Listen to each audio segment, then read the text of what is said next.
একজন সেনাপ্রধানের কাজ কি বলেন তো? রাষ্ট্রকে নিরাপদ রাখা, শত্রু মোকাবেলা করা, যুদ্ধ করা। ওয়াকার যখন দেখলো হাসিনা দাঁড়িয়ে আছে নিরস্ত্র তার সামনে, সম্পূর্ণ নিরস্ত্র অসহায়, একটা ম্যাস মার্ডারার দাঁড়িয়ে আছে হাসিনা তার সামনে, তখন তার কাজটা কি ছিল? তাকে গ্রেপ্তার করা, হাত করা পরানো, পা করা পরানো, কোমরে বেছা লাগানো, শিকল পাওয়ানো। একজন সেনাপ্রধান তার ম্যাক্সিমাম ডিউটি বলে প্রিম্যাচুর রিটায়ারমেন্ট তাদেরকে জোর করে করেছে, এটা তো উনি বিশ্বাসই করেন না। এবং এইটাই হচ্ছে কনফ্লিক্ট অফ ইন্টারেস্ট। এই কারণে উনি, যেহেতু ব্রিগেডিয়ার হাসান নাসির স্যার এটা নিয়ে ফাইট করতেছেন, উনি ওনার সাথে বসবেন না। উনি এটা না বসার জন্য প্রথমে বিএনপির মহাসচিব ফখরুল ইসলাম আলমগীরকে বলেছেন যে আমি ইয়ার সাথে বসবো না, এবং কয়েকদিন আগে ফখরুদ্দিল্লাহ আলমগীর ওনার সাথে হাসান নাসির স্যার একটা কনফারেন্স করেছে, আরো কয়েকজন জেনারেলের সাথে কনফারেন্স করে। তারা যেহেতু উনি একজন আনকম্প্রোমাইজিং, উনাকে ম্যানেজ করতে পারতেছেন না। 5 আগস্ট সেনাপ্রধানের সাথে হাসিনার কি হয়েছিল? 5 আগস্ট হাসিনাকে কি গ্রেফতার করতে চেয়েছিল আসলে, নাকি হাসিনার সাথে গোপন কোনো চুক্তি করে সেফ এক্সিট দিয়ে তাকে ভারতে পাঠিয়ে দিয়েছে সেনাপ্রধান? দর্শক, এই বিষয়ে নতুন তথ্য দিব। এর আগে চলুন আমরা একটা আলোচনা দেখি, এরপর বিস্তারিত কথা বলবো। একজন সেনাপ্রধানের কাজ কি বলেন তো? রাষ্ট্রকে নিরাপদ রাখা, শত্রু মোকাবেলা করা, যুদ্ধ করা। ওয়াকার যখন দেখলো হাসিনা দাঁড়িয়ে আছে নিরস্ত্র তার সামনে, সম্পূর্ণ নিরস্ত্র অসহায়, একটা ম্যাস মার্ডারার দাঁড়িয়ে আছে হাসিনা তার সামনে, তখন তার কাজটা কি ছিল? তাকে গ্রেপ্তার করা, হাত করা পরানো, পা করা পরানো, কোমরে বেছা লাগানো, শিকল পাওয়ানো। একজন সেনাপ্রধান তার maximum duty, number one duty, শত্রুর মোকাবেলা করা, রাষ্ট্রকে নিরাপত্তা দেওয়া, মানুষের খেদমত করা। জনগণের ট্যাক্সের টাকা বেতন পেয়ে সেনাপ্রধানের কাজ হাসিনাকে সবার আগে গ্রেপ্তার করা। নিরস্ত্র হাসিনা তার সামনে দাঁড়িয়ে আছে, একটা ম্যাস মার্ডার, ঠান্ডা মাথার খুনি। তাকে হাত করা পরে নেবে ক্যান্টনমেন্টে। এইটা তার একমাত্র কাজ at that moment. Mr Waker তার একমাত্র কাজ হাসিনাকে ক্যান্টনমেন্টে জেলে নিয়ে তাকে বন্দি রাখা, তার আর কোনো কাজ থাকতে পারে না। ওয়াকার জানে কেন, হি নোজ ওয়াই। হাসিনা একটা cold blooded killer, mass murderer, serial killer. Waker জানে হাসিনা কি বলছে, যে রাস্তায় নামো, ট্যাঙ্ক নামাও, কামান নামাও, গণহত্যা করো, ইচ্ছামতো খুন করো, হাজার হাজার রাউন্ড গুলি করো, করতে হবে, মারতে হবে, খতম করতে হবে, ওদেরকে মেরে ফেলো, ওদেরকে শেষ করে দাও। ওয়াকারকে বলছে, আর্মিকে বলছে শেখ হাসিনা। হাসিনা ওয়াকারকে বলছে ওদেরকে মেরে ফেলো, রাস্তায় নামাও, ট্যাঙ্ক নামাও, কামান নামাও, আর্মি নামাও, পয়েন্টে পয়েন্টে আর্মি নামাও, ওদেরকে হত্যা করো, ওদেরকে থামিয়ে দাও, আমি ক্ষমতা থাকবো। তোমাদের কাজ ওদেরকে হত্যা করা। ট্যাঙ্ক নামাও, কামান নামাও, যত গুলি লাগে, যত বন্দুক লাগে সব দেব, কিন্তু বিপ্লব বন্ধ করতে হবে।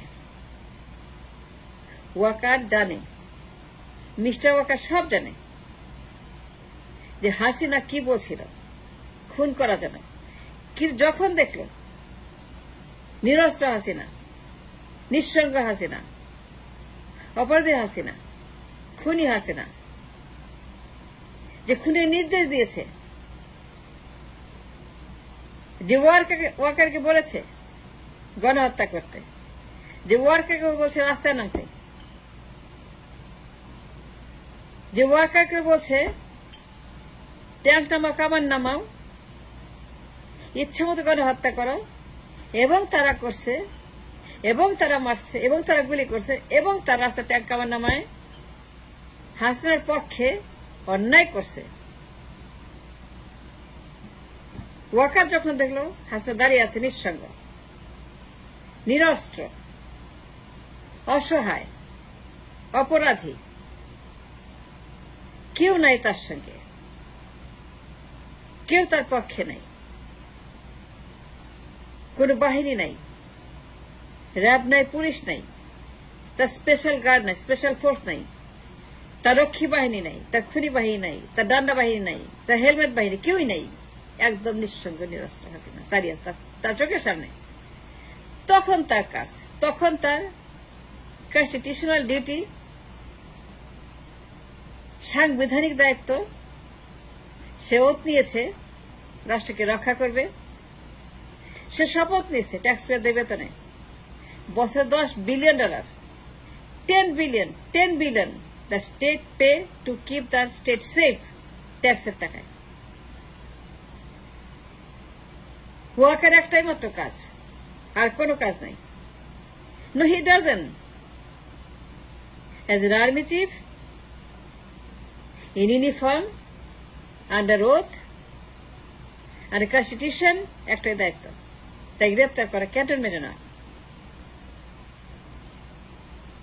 তাকে হাত করা পরিয়ে, পা করা পরিয়ে জেলে নেওয়া, হাজতে নেওয়া, এবং তাকে নিরাপত্তা দেওয়ার জন্য ম্যাক্সিমাম ব্যবস্থা করা, যেন কোনো ক্রমেই হাসিনা পালাতে না পারে, গুম হতে না পারে, কেউ খুন করতে না পারে, কেউ স্বামী স্ত্রী করতে না পারে, কেউ স্বামী স্ত্রী করতে না পারে, কেউ ঢুকতে না পারে, কোন রয়ের দালাল, কোন রয়ের ভাসুর, কোন রয়ের হাজবেন্ড, কোন রয়ের দল যেন সে ঢুকতে না পারে, খুন করতে না পারে, গ্রেপ্তার, তাকে গুম করতে না পারে,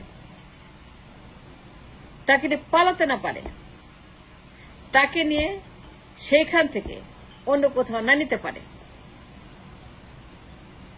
নিশ্চিত করেন ওয়াকার সাহেব হাসিনাকে সিকিউর প্রিজনে রাখবেন, আন্ডারগ্রাউন্ড দরকার হলে পরে আন্ডারগ্রাউন্ড প্রিজনে, কেউ জানবে না কোথায় আছে। অ্যাজ এন আর্মি চিফ সেই দিন আর কোন দায়িত্ব তার ছিল না। তার বলা উচিত ছিল হ্যান্ড কাপ লাগাবো, লেগ কাপ লাগাবো, হাত বের করেন।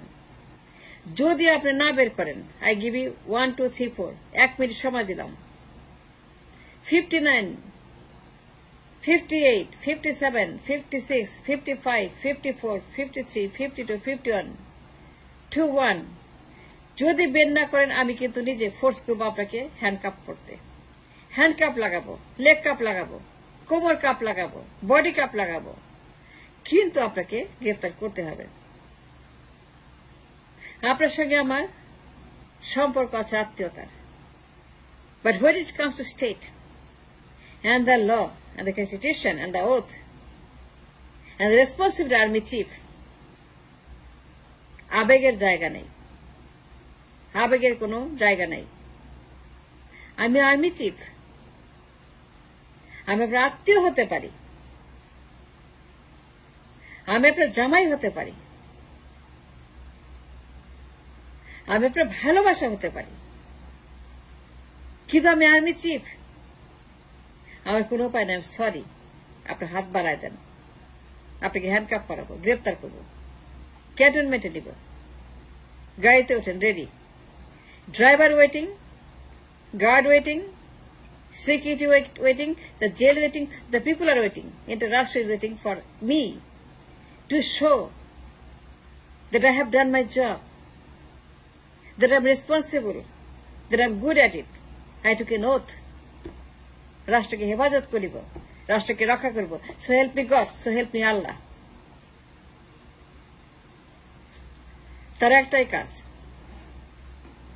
হাসিনাকে গ্রেপ্তার করে আদালতে সুপর্দ করা, আদালতকে বলা, আদালতকে ইনফর্ম করা, চার্জশিট দেওয়া। চার্জশিট দেওয়া তার কাজ। চার্জশিট মানে সে তো জানে গণহত্যার কথা। হাসিনা যা যা বলেছে মিলিটারিকে, হাসিনা যে সমস্ত হুকুম দিয়েছে মিলিটারিকে, হাসিনা ক্ষমতা থাকার জন্য ক্যান্টনমেন্টকে যা যা বলেছে সব জানে Waker. Because Walker is the #1 man in the cantonment, army chief. ওয়াকারকে Hasina যা বলেছে, ওয়াকারের দায়িত্ব আদালতকে সব ইনফর্ম করা, যেমন কি এটা করতে বলছে, এটা করতে, গণহত্যা করতে বলছে, মার্ডার করতে বলছে, খুন করতে বলছে, বিপ্লব হত্যা করতে বলছে, বিপ্লব মার্ডার করতে বলছে, বিপ্লব থামাতে বলেছে। হাসিনা বলেছে ক্ষমতা থাকতে হবে, সেজন্য আমাকে অর্ডার দিয়েছে, সবাইকে বলেছে গণহত্যা করতে, পুলিশকে বলেছে, র্যাবকে বলেছে, স্পেশাল গার্ডকে বলেছে, হেলমেট বাহিনীকে বলেছে, ছাত্রলীগ কে বলেছে চালিয়ে যাও খুন। তার কাজ আদালতকে ইনফর্ম করা, চার্জশিট দেওয়া, সব কথা লিখে আদালতকে জানিয়ে দেওয়া। চার্জশিট, এই যে চার্জশিট নাম, আমি জেনারেল ওয়াকার এই মর্মে আপনাকে ইনফর্ম করছি, মানে আদালত এই মহিলা আমাদেরকে ডাট ডাট ডাট ডাট ডাট বলেছে, সে খুনি, সে দেশের শত্রু, সুতরাং আপনার হেফাজত দিয়ে গেলাম বিচার করার জন্য। You must prosecute this lady. And you have to see to it that this lady is prosecuted for her crime. আমরা সাক্ষী, ক্যান্টনমেন্ট সাক্ষী, র্যাব সাক্ষী, পুলিশ সাক্ষী। আজকে তার কারণে সাদা বিপন্ন, বিপর্যস্ত। ওয়াকার কি করছে? সেটার মধ্যে দায়িত্ব কি? রাষ্ট্রকে নিরাপত্তা দেওয়া, যুদ্ধ করা। কিন্তু ওয়াকার কি করছে? সে হাসিনাকে হেলিকপ্টারে কইরা, নিরাপত্তা দিয়া, আদর কইরা, যত্ন কইরা, তার জন্য হেলিকপ্টার আনায়া, দামি দামি হেলিকপ্টার আনায়া, দামি দামি বন্দোবস্ত কইরা, তারা প্লেনে তুইলা, হেলিকপ্টার তুইলা, স্পেশাল ফোর্স আনায়, স্পেশাল হেলিকপ্টার আনায়, তারা সিঅপ করছে, ইন্ডিয়া পাঠায় দিছে, সেফ এক্সিট দিছে, নিরাপত্তা দিছে। And therefore, for that reason, আমি দাবি করছি ওয়াকারকে গ্রেপ্তার করা হোক, গ্রেপ্তার করা হোক, গ্রেপ্তার করা উচিত। কেন বললাম? আমি আইন জানি, আমি সংবিধান জানি, আমি জানি, আমি পড়েছি, গবেষণা করেছি, নিশ্চিত হয়ে বলেছি যে যদি কোনো ওয়াকারের মতো পদবিপ্রাপ্ত কোন লোক এই ধরনের ডেঞ্জারাস ক্রাইম করে, তখন তাকে ইমিডিয়েট গ্রেপ্তার করতে হয়। এটা আইনের কথা, এটা আমার কথা না, এটা সংবিধানের কথা, আমার কথা না। মানে দেয়ারফর দায়িত্বপাল চরম অবহেলার জন্য মিস্টার ওয়াকারের গ্রেপ্তার দাবি করছি, দাবি রেখে গেলাম। যে আগে আমরা যখন সেনাবাহিনীতে প্রশিক্ষণ নিতাম, তখন ফিল্ড ট্রেনিং এক্সারসাইজ বা যেটা ট্রুপস অন গ্রাউন্ডে আছে অথবা কমান্ড পোস্ট লেভেলে যে সমস্ত এক্সারসাইজ হতো, তখন আমরা শত্রু দেশ এবং বন্ধু দেশ এই দুটায় ভাগ হয়ে এক ধরনের এক্সারসাইজ হতো, যেটা সকল আর্মিতেই চলে। সেটা হচ্ছে আমরা তখন অ্যাকচুয়াল আমাদের যে স্ট্রেংথ আছে সেনাবাহিনী, আমরা নিজেদের দেশকে বলতাম হচ্ছে গ্রিনল্যান্ড, এবং আমাদের প্রতিবেশী ভারতকে বলতাম উলফল্যান্ড, এবং মায়ানমারকে বলতাম আমরা হচ্ছে ড্রাগনল্যান্ড। এছাড়া অন্যান্য এক্সারসাইজের সময় বিভিন্ন ক্ষেত্রে যদি পাকিস্তান আসতো, তাহলে পাকিস্তানের নাম ছিল ইয়েলোল্যান্ড, আর চীনের নাম ছিল হচ্ছে পিঙ্কল্যান্ড। আর একইভাবে ভারত যখন তাদের প্রশিক্ষণ পরিচালনা করে, তখন তারা নিজ দেশকে বলে হচ্ছে স্বর্গরাজ্য, এবং পাকিস্তান হচ্ছে তাদের নরক রাজ্য, আর চায়না হচ্ছে চন্ডাল রাজ্য। সো এটা একটা ওল্ড এজ প্র্যাকটিস, যেটা আমরা ব্রিটিশ আর্মি থেকে হেরিটেজ করেছি। সেইভাবেই চলতেছিল আমাদের স্বাধীনতার পর থেকে। আমরা যখন কোনো এক্সারসাইজ করতাম, এক্সারসাইজ কি জন্য করি? যে কোনো সিচুয়েশনে যদি যুদ্ধের পরিস্থিতি সৃষ্টি হয়, আর যুদ্ধের পরিস্থিতি সৃষ্টি হলে কারা হবে? ইমিডিয়েট নেইবার যারা, এটার সম্ভাবনা সবচেয়ে বেশি। আধুনিক যুগে আমরা কারোর সাথে বন্ধুত্ব না, কারোর সাথে শত্রু না, কিন্তু আমাদেরকে একটা এক্সট্রিম সিচুয়েশন, এবং কেউ পার্মানেন্ট বন্ধু না, কেউ পার্মানেন্ট শত্রু না। সো আমাদের নেইবার যেহেতু ভারত এবং মায়ানমার, এবং তাদেরকে শত্রু ধরেই আমাদেরকে প্রশিক্ষণটা পরিচালনা করতে হবে। সো এটার জন্য আমরা কি করতাম, সেটা হচ্ছে আমাদের মিলিটারি ট্রেনিং ডাইরেক্টর, যেটা ডিএমটি, এটার একজন ব্রিগেডিয়ার জেনারেল হচ্ছে এটার পরিচালক, তারা এই শত্রু দেশের সম্বন্ধে বিভিন্ন তথ্য উপাত্ত সংগ্রহ করে এগুলো বই আকারে আমাদেরকে বিভিন্ন ট্রেনিং ইনস্টিটিউশনে দেওয়া হয়। যেমন উলফল্যান্ড ট্যাকটিক্স। উলফল্যান্ড ট্যাকটিক্সটা কি? এটা হচ্ছে ভারতের যে প্রশিক্ষণ, আমরা যে এরকম প্রশিক্ষণ নেই, আমাদের দেশের ট্যাকটিক্স যেটা আমরা যখন অ্যাটাক হয় বা ডিফেন্স হয় বা ট্যাকটিক্যাল রিডিপ্লয়মেন্ট হয়, এগুলা অপারেশনাল টার্ম, যারা সিভিলিয়ান হয়তো বুঝতে পারবেন না। তারপরে মাইনর অপস কিভাবে পরিচালনা করি তার একটা গাইডলাইন দেওয়া আছে। এগুলো কিন্তু বলি, এগুলো হচ্ছে গাইডলাইন। এটার মানে এটা হচ্ছে এটা কনফার্ম মানে ওইটাই ফলো করবো তা না, বাট এটা হচ্ছে গাইডলাইন। এবং ভারতের ওরকম একটা গাইডলাইন আছে, সেটা হচ্ছে উলফল্যান্ড ট্যাকটিক্সে আমরা আমাদের অফিসাররা যারা ভারতে প্রশিক্ষণে যায় বা আগের থেকে যে সমস্ত জিনিস ছিল, আমরা যখন একসাথে ছিলাম ব্রিটিশ আর্মির অধীনে, যে সমস্ত ট্যাকটিক্স, এবং পরবর্তীতে তারা এই ডক্টরেটটা, যেমন আমরা যদ্দূর জানি, আমরা মেজর অপারেশনের মধ্যে শুধু অ্যাটাকের ট্যাকটিক্সটা ইয়ার কিছুটা ভিন্ন, ভারতেরটা কিছুটা ভিন্ন। আমরা নর্মালি যখন অ্যাটাক করি তখন সামনে একটা ফায়ার বেস তৈরি করি, মানে যারা ফায়ার সাপোর্ট দেয় আমরা তখন যে কোনো ফ্ল্যাঙ্ক থেকে তাদেরকে অ্যাটাক করি শত্রুকে। বাট তারা করে হচ্ছে ফার্ম বেস। ফার্ম বেস মানে হচ্ছে শত্রু ডিফেন্স লাইনের সামনে তারা আরেকটা ডিফেন্স নেয়। এটাকে আমি বলবো যে ট্যাকটিক্স না বলে আমি বলবো this a matter of guards. আমি একটা জায়গা দখল করতে যাচ্ছি, এটাতে ডিটারমাইন, মানে আগেই ধরে নিচ্ছি যদি অ্যাটাক ফেল হয় তাহলে যেন এই গ্রাউন্ডটা আমি ধরে রাখতে পারি, মানে এটা some sort of mindset. Anyway, আমরা উলফল্যান্ড ট্যাকটিক্স কি জন্য পড়তাম, যে যদি শত্রু দেশের সাথে আমাদের যদি যুদ্ধ লাগে তাহলে তাদের অপারেশন, তারা যখন অপারেশন পরিচালনা করবে তাদের মাইন্ডসেটটা বোঝার জন্য। সো আমরা যখন ধরে নেই যে আমরা যদি সিলেটের কোনো একটা অপারেশন করি, আমাদের এখানে আছে 17 ডিভিশন, ওদের আছে 20 মাউন্টেন ডিভিশন।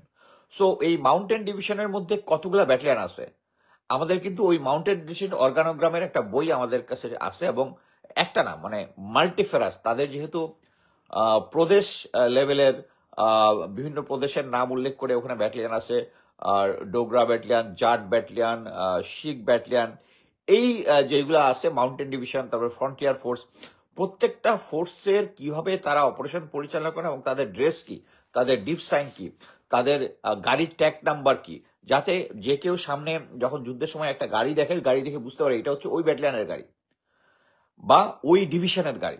এই জিনিসগুলো হচ্ছে এই উলফল্যান্ড ট্যাকটিক্স, এবং এইগুলোর ট্যাকটিক্স পার্ট 1, 2 আছে। এটা হচ্ছে আমাদের অফিসার সৈনিকদের মধ্যে যখন তারা প্রশিক্ষণ নেয় বা তাদের ব্রেনের ভিতরে ঢুকে দেওয়া হচ্ছে। সো এই জিনিসটা একটা ওল্ড এজ থিং সেনাবাহিনীর। এইটাকে প্রথমে চেঞ্জ করে হচ্ছে 2011 সালে, যখন জেনারেল শফিউদ্দিন, যে পরবর্তীতে সেনাপ্রধান যিনি হয়েছিলেন, জেনারেল আজিজের, হ্যাঁ জেনারেল আজিজের আগে, এনিওয়ে জেনারেল শফিউদ্দিন যে সেনাপ্রধান ছিলেন, তখন তিনি ছিলেন ডাইরেক্টর মিলিটারি ট্রেনিং। 2011 সালে তখন সেনাপ্রধান ছিলেন জেনারেল মবিন। প্রথম তিনি একটা আর্মি লেভেল, মানে হচ্ছে সৈনিকরা তখন সৈনিক বা ডিভিশনাল লেভেলে যায় না, আর্মি লেভেলে, মানে যেটা আর্মি হেডকোয়ার্টারে একটা কমান্ড পোস্ট এক্সারসাইজ হয়েছে, ওখানে প্রথম তারা এই উলফল্যান্ডটাকে সাইডলাইন করে একটা ফিকটিশিয়াস এনিমে বানালো। ফিকটিশিয়াস কি, যে বাংলাদেশ একটা দেশ, বাংলাদেশের বাউন্ডারিতে আছে 4টা দেশ, একটা হচ্ছে নর্থল্যান্ড, ইস্টল্যান্ড, ওয়েস্টল্যান্ড, সাউথল্যান্ড, সংক্ষেপে নিউজ অ্যালায়েন্স। এই 4টা দেশ আমাদের শত্রু দেশ। এবং এখন আপনি দেখেন, এই 4টা দেশ শত্রু দেশ যদি হয়, তাহলে এই 4টা দেশের ডিফারেন্ট ট্যাকটিক্স, এবং আপনি গ্যারান্টি থাকেন ওখানে কোনোটাতেই আমাদের উলফল্যান্ড, বর্তমানে মানে এর আগে যেটা করতাম উলফল্যান্ডের কোনো ট্যাকটিক্স নাই। সো তারা এই 4টা দেশের ট্যাকটিক্স বানায় ওইটা আমাদের অফিসারদের মাথার ভিতরে ঢুকানোর চেষ্টা করতেছে, এবং এটা হচ্ছে ইনডক্ট্রিনেশন তাদেরকে আমাদের। এবং পরবর্তীতে যখন এটা 2017-তে ফাইনালি এটা লিখিত আকারে, বাট এই জিনিসটা 2011-তে এক্সারসাইজ হওয়ার পরে জেনারেল ইকবাল করিম ভুঁইয়া যখন নিলেন, তিনি স্টাফ কলেজ সহ বিভিন্ন জায়গায় ইমপ্লিমেন্ট শুরু করে দিলেন, যে এই নিউজ যে আমাদের দেশের 4টা শত্রু দেশ হচ্ছে 4টা, চতুর্দিকে এগুলো হচ্ছে ফিকটিশন, নর্থল্যান্ড, ওয়েস্টল্যান্ড, ইস্টল্যান্ড, সাউথল্যান্ড ইমপ্লিমেন্ট শুরু করলেন এবং ফাইনালি লিখিত আকারে এটা বের হয়েছে হচ্ছে তখন হচ্ছে 2017 সালে। তখন ডাইরেক্টর মিলিটারি ট্রেনিং ছিলেন কি বলে ব্রিগেডিয়ার জেনারেল রেদওয়ান, তখন এখন বর্তমানে যিনি হচ্ছেন এই কিছুর আগে এনটিএমসিতে ছিলেন, এখন সামহার GOC, major general Ridwan.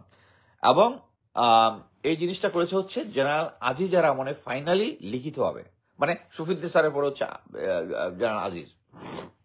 So এখন আপনি দেখেন যে আমাদের সৈনিকরা, অফিসাররা যখন প্রশিক্ষণ নিত, তারা জানে উলফল্যান্ড ট্যাকটিক্স কি হবে, শত্রু কিভাবে মুভমেন্ট করে, শত্রু কিভাবে অপারেশন করে জানে।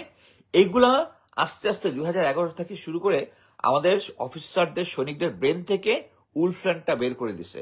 উলফল্যান্ডটা বের করে দিয়ে একটা ফিকটিশাস শত্রু 4টা দেশ বানাচ্ছে এবং এটার ট্যাকটিক্স থেকে শুরু করে আমি মনে করি যে তাদের বিভিন্ন ইনফরমেশন যেগুলো আছে, ইউনিট লেভেলের যে সমস্ত বই থাকতো, জিএসটিভি থাকতো, ওগুলাকে তারা চেঞ্জ করেছে। তার মানে হচ্ছে কি, আমাদের যে অফিসারদের যে মাইন্ডের ভিতরে যে একটা শত্রু দেশ আছে, এখন মনে করেন যে এখন আমরা জানি হচ্ছে এখন ধীরে ধীরে আমাদের যে ইয়াং জেনারেশন অফিসার আছে তারা জানে হচ্ছে আমাদের শত্রুদের হচ্ছে নর্থ, সাউথ, ইস্ট, ওয়েস্ট।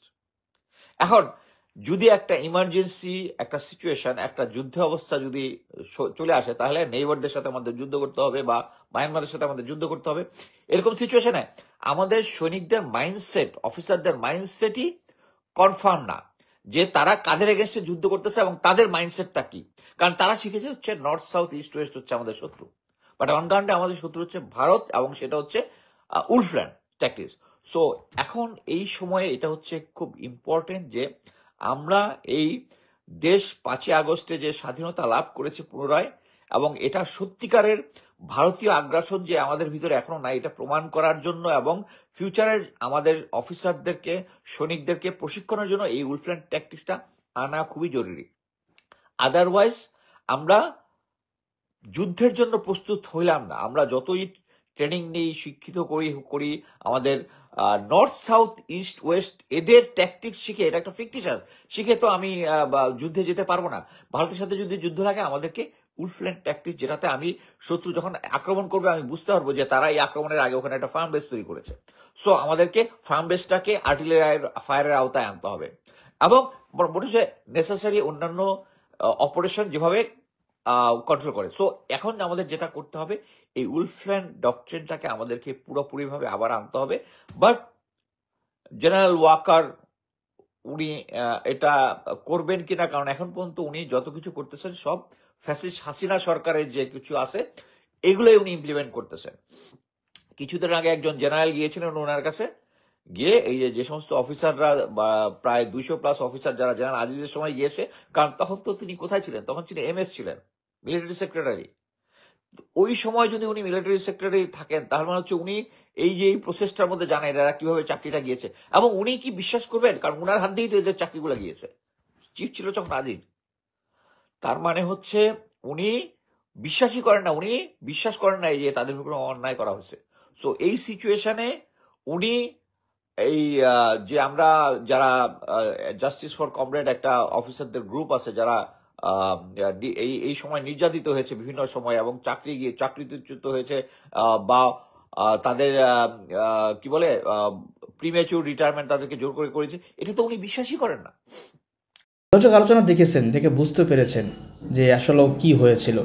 আমি অনেক আগে একটা ভিডিওতে বলেছিলাম যে হাসিনা যে চলে গিয়েছে এটা আসলে হাসিনা পালিয়ে যায়নি। আমার ব্যক্তিগত মতামত, হয়তোবা হাসিনাকে তারা সেনাবাহিনী বিশেষ করে তারা বলেছে যে আপনি ভারতে যান, আপনি ভারতে গিয়ে কয়েকদিন থাকেন, সেখানে অবস্থান করেন, আমরা এখানে জরুরি অবস্থা জারি করব, জরুরি অবস্থা জারি করার পর দেশ শান্ত হওয়ার পর আবার আপনি ফিরে আসবেন।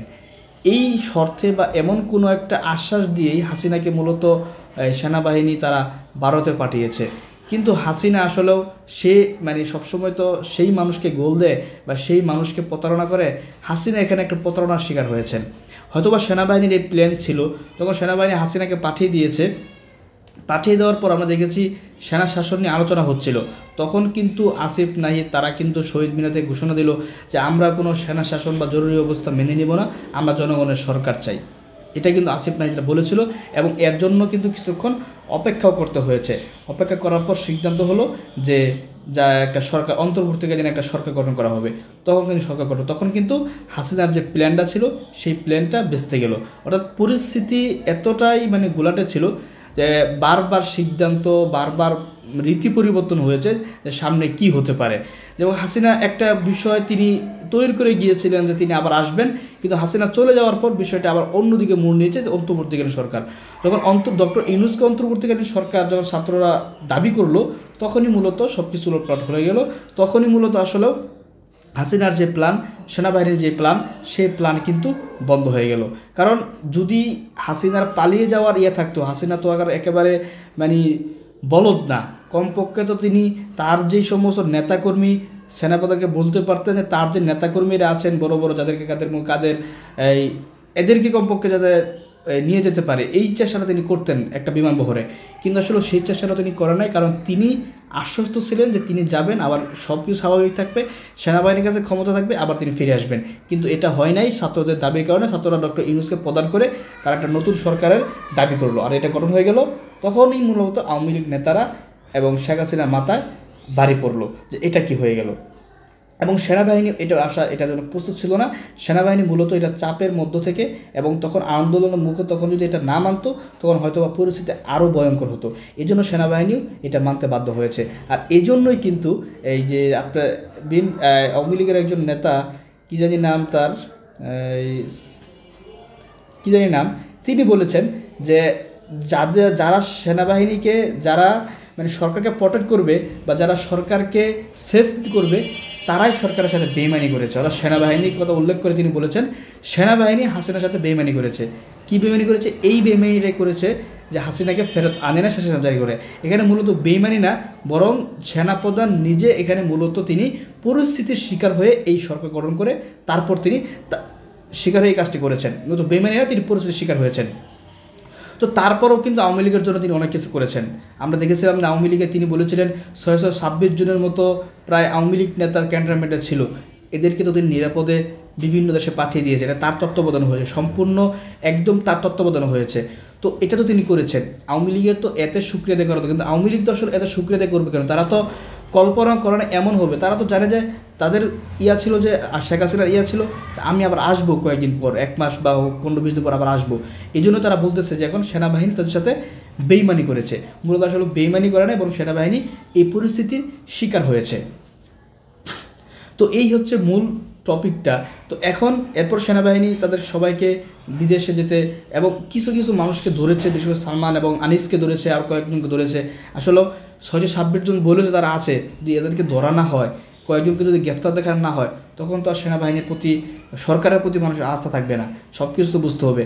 যখন সেনাপ্রধান নিশ্চিত হয়েছে যে হাসিনার ফিরে আসার আর সম্ভাবনা নাই, প্রশাসন একেবারেই হয়ে গেছে, তখন মানে কয়েকজনকে দেশ শান্ত করার জন্য, মানুষকে খুশি করার জন্য সালমান, আনিস এদেরকে কয়েকজনকে গ্রেফতার করা হলো। মূলত এরা সেনাবাহিনী যে তো ওই যে ব্রিগেডিয়ার সাখাওয়াত তিনি বলেছেন যে আমার কাছে হ্যান্ড ওভার করা হয়েছিল আনিস এবং সালমানকে। তাদের কাছে যদি হ্যান্ড ওভার করা হয় তাহলে তাদেরকে কীভাবে সদরঘাটে গ্রেফতার করা হলো? তার মানে এটা নাটক সাজিয়ে তাকে গ্রেফতার করা হয়েছে। এরপর দেখছিলাম আরাফাতের গ্রেফতার দেখানো হয়েছিল, তারপর কিন্তু আরাফাতকে আবার ছেড়ে দেওয়া হয়েছে। গ্রেফতার করেছিল কিন্তু আরাফাতকে ছেড়ে দেওয়া হয়েছিল উপরের নির্দেশে। উপরের নির্দেশে বলতে সম্পূর্ণ হাসিনার উপরের নির্দেশে। হাসিনা চাচ্ছিল যে আরাফাতকে ছেড়ে দেওয়া হোক, বিশেষ করে জয়ের কারণে, জয়ের নির্দেশে আরাফাতকে ছেড়ে দেওয়া হয়েছে। তো যাদেরকে আসলে তদবির করেছে জয় এবং হাসিনা, আওয়ামী লীগ, তাদেরকে মূলত তারা নিরাপদে দেশে বাইরে পাঠিয়ে দিয়েছে। যাদের জন্য তদবির বা যাদেরকে না ধরলেও সমস্যা হবে না এবং কিছু কিছু ধরা দরকার, তাদেরকে ঠিকই তারা ধরিয়ে দিয়েছে। এটা হয়তো আওয়ামী লীগের যে সমস্ত নেতাকর্মীরা এখন জেলে আছেন তারা হয়তো বিষয়টি বুঝতেছেন না। তো মূলত কাজটা হচ্ছে যে এদেরকে ধরিয়ে দিয়েছে সেনাপ্রধান। সম্পূর্ণ তার যে প্ল্যানিং ছিল, প্ল্যানিংটা সম্পূর্ণরূপে রং দিয়ে গিয়েছে। এই হচ্ছে মূলত কাজটা। যাই হোক প্রিয় দর্শক, আরও সামনে আলোচনা আসবে, এবং অথবা এটা আমি যে কথাগুলো বললাম, এই কথাগুলো কিন্তু আমি অনেক 5 আগস্টের পরেই, আমি 8 থেকে 9 তারিখে এই কথাগুলো বলেছিলাম। তো আজকে এখন এই কথাগুলো আরও মানুষের কাছে স্পষ্ট হচ্ছে যে এই হাসিনা পালিয়ে যাওয়ার সময় সেফ এক্সিট নিয়ে তাকে পালিয়ে যেতে, বরং তাকে অন্য দেশে ট্রান্সফার করা হয়েছে। আর এই ট্রান্সফারের কাজটা করেছেন সেনাবাহিনী নিজে। এখানে সেনাবাহিনীকে হত্যার চেষ্টা করা হয়েছে, এগুলো আমার ব্যক্তিগত মতামত হচ্ছে এগুলো সম্পূর্ণরূপে একটা নাটকের মতো আলোচনা। মূলত কিছুই হয়নি, বরং হাসিনাকে বুঝিয়ে সুঝিয়ে পাঠিয়ে দেওয়া হয়েছে। কিছু আলোচনা বাইরে আসছে যে 45 মিনিট সময় দেওয়া হয়েছে, তিনি একটা রেকর্ডিং করতে চেয়েছিলেন। এগুলো সম্পূর্ণ আমার মতে সম্পূর্ণ মিথ্যা এবং সম্পূর্ণ মানুষকে ইন্টারাপ্ট করার জন্য এই কাজগুলো করা হয়েছে।